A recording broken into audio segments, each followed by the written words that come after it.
अस्सलाम वालेकुम। ये वीडियो उन फार्मासिस्ट के लिए है जिन्होंने नॉर्वे के लिए वीज़ा अप्लाई किया हुआ है और उनको एम्बेसी की तरफ से कॉल आई है इंटरव्यू की। बहुत सारे स्टूडेंट्स ने भी मुझसे पूछा है और दोस्तों ने भी मुझसे पूछा है कि इंटरव्यू में क्या पूछा जाएगा, तो उसके लिए गाइड कर दें।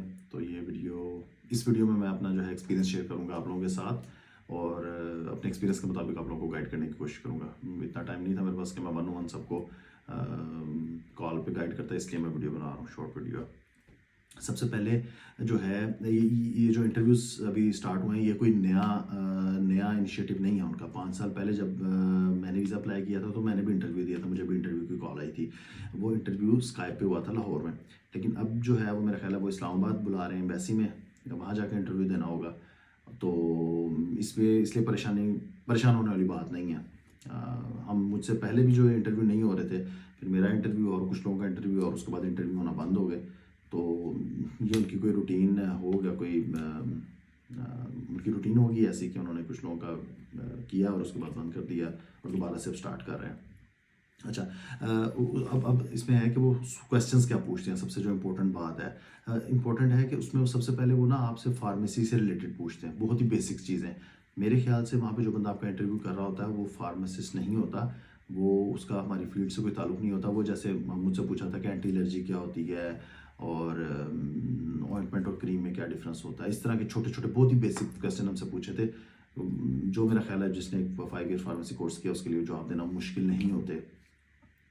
एक तो हमारा उससे रिलेटेड उन्होंने बस इतना ही पूछते हैं, उस टाइम यही पूछा था। उसके बाद दूसरा क्वेश्चन ये होता है कि आपको गाइड किसने किया, आपको कहाँ से पता चला इस प्रोसेस का। और ज़्यादा उनकी जो थी ना वो ग्राइंड इसलिए इसी बात पे करते कि बताएं कि किसके थ्रू पता चला। मैंने उस टाइम अपने नॉलेज के मुताबिक जो सीनियर्स ने बताया था, उन्होंने कहा था कि हमें सब कुछ इंटरनेट से ही मवाद मिला और सब कुछ इंटरनेट से ही हमने देखा। तो कुछ लोग कहते हैं कि हमें अपने सीनियर्स का या नहीं बताना चाहिए, किसी ने गाइड किया। मेरी अपनी पर्सनल राय है कि झूठ नहीं बोलना चाहिए, इसमें हमने कोई गलत काम नहीं किया। अगर किसी को गाइड किया है तो इसमें कोई बुरी बात नहीं है, लेकिन ये आपने खुद से सोच के जवाब देना है। आपने कहना हमें इंटरनेट से पता चला या हमें किसी ने गाइड किया। ये हर बंदे का अपना अपना इस पर जो है ना वो राय डिफरेंट है। कुछ लोग कहते हैं हमारा मतलब ज़्यादातर लोग ये कहते हैं कि हमारा नाम ना आ जाए, हमें ना कोई कुछ कह दे यहाँ पे नॉर्वे में। लेकिन मेरे ख्याल से इसमें कोई गलत बात नहीं है। अगर आपको कोई गार्ड करता है, कोई इलीगल काम नहीं है। अगर आपको कोई डॉक्यूमेंटेशन में कोई हेल्प करता है, पैसे ना ले रहा हो, और वो पैसे लेना जो वो है गैर इखलाकी, अगर पैसे नहीं ले रहा कोई यहाँ पे आपको हेल्प कर रहा है तो वो कोई गलत बात नहीं है। अच्छा, 2 बातें होगी। और तीसरी बात ये है कि वो आपसे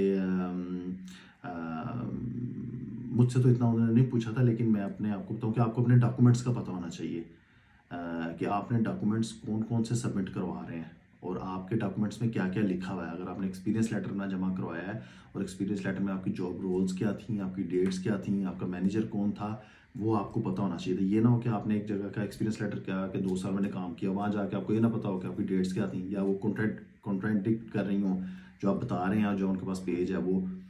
तो उसमें आपने ख्याल रखना है कि अपनी जो एक्सपीरियंस लेटर्स हैं, अपने जो एजुकेशनल डॉक्यूमेंट्स हैं, अपने जो डॉक्यूमेंट्स आपने सबमिट करवाए हुए हैं, उनके बारे में आपको कंप्लीट पता हो। उस डॉक्यूमेंट्स में आपका हाउस कॉन्ट्रैक्ट भी आता है कि जो आपने हाउस कॉन्ट्रैक्ट जिससे भी लिया है तो आपने उसके बारे में उन्हें बताना है। अगर वो जो हाउस कॉन्ट्रैक्ट वाला जो इशू चल रहा है, अगर उस वाला कोई मामला है तो उसमें भी आपने सच बोलना है। उसमें भी आपने बताना है कि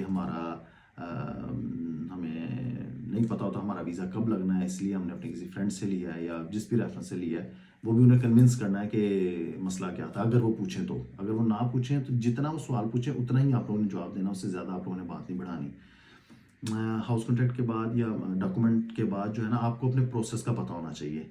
प्रोसेस का क्या पता होना चाहिए कि आपने वहाँ जाके करना क्या है, आप किस लिए जा रहे हैं। तो आपने उन्हें बताना है कि हमने वहाँ पे हमें लाइसेंस मिला है हल्सत दरख्तराता की तरफ से, और उसमें हमने जाके अपना लेवल 1 कंप्लीट करना है नॉर्वेजियन लैंग्वेज का, फिर लेवल 2 करना है, फिर लेवल 3 करना है। लेवल 3 के बाद हमने नेशनल फाक का एग्ज़ाम देना है। वो जब हमारा नेशनल फाक का एग्ज़ाम क्लियर हो जाएगा तो फिर हम वहाँ पे जॉब ढूंढेंगे और एज ए फार्मासिस्ट हम सर्व करेंगे नॉर्वे में। इस प्रोसेस आपको कंप्लीट पता होना चाहिए अगर वो कोई आपसे पूछता है तो। और बस इतना ही है। इसमें कोई मेरा नहीं ख्याल कि इससे ज़्यादा कोई आपसे कोई बात पूछेगा या आपको कुछ करेगा। अगर आपने इनमें अपनी डॉक्यूमेंटेशन जो आपने सबमिट कराए हुए हैं आप उसे वो कर देते हो, डिफेंड कर लेते हो, और आपने अपने जो प्रोसेस है वो आपको पता है। और ज़्यादा से ज़्यादा वो आपसे बैंक स्टेटमेंट का भी पूछ सकते हैं कि आपके पैसे कहाँ से आए और किसके पैसे आए, वो आपने उससे सेटिस्फाई करना है। और बस यही क्वेश्चंस होंगे, इससे ज़्यादा मेरे नॉलेज के मुताबिक वो लोग कुछ नहीं पूछेंगे। अगर आपकी अपनी तैयारी करके गए होंगे, आप अपने इन सारे प्रोसेस की, डॉक्यूमेंटेशन की और फार्मेसी से रिलेटेड तो बहुत ही बेसिक पूछते हैं वो मेरा ख्याल है जिसने भी 5 साल फार्मेसी पढ़ी वो कर लेगा, तो उसमें मसला नहीं है। तो मेरा ख्याल है आपको मुश्किल पेश नहीं आएगी। और कुछ लोग मेरे से क्वेश्चंस कर रहे हैं रिगार्डिंग अब हम फ्यूचर क्या है नॉर्वे का ना, तो वो उसके लिए मैं एक और वीडियो बनाऊंगा और नेक्स्ट वीडियो में आपके साथ कुछ उस पर मतलब करंट सिचुएशन जो है यहाँ पे उसके साथ वो आप लोगों के साथ शेयर करूँगा। आई होप ये वीडियो आपको पसंद आएगी। जिस जिस बंदे का इंटरव्यू कॉल आई हुई है या जिस ग्रुप में आप जानते हैं वहाँ आप इसको शेयर कर दें ताकि सबका भला हो जाए। और पर्सनल इनबॉक्स में मैसेजेस या उसका रिप्लाई नहीं कर पाता, बहुत हेक्टिक रूटीन होती है यहाँ पे, तो उसके लिए एडवांस माजरत। अगर कोई मुझसे पर्सनल इनबॉक्स में आएगा या कोई वो पर्सनली मुझसे इन्फॉर्मेशन लेना चाहेगा तो वो इससे ज़्यादा इन्फॉर्मेशन मेरे पास नहीं है रिगार्डिंग दिस मैटर, तो हेल्प ना कर सकूँगा मैं इस मैटर में। तो wish you all the best. मुझे उम्मीद है कि सबके वीज़ा लग जाएगा इंशाल्लाह ताला। अस्सलाम वालेकुम।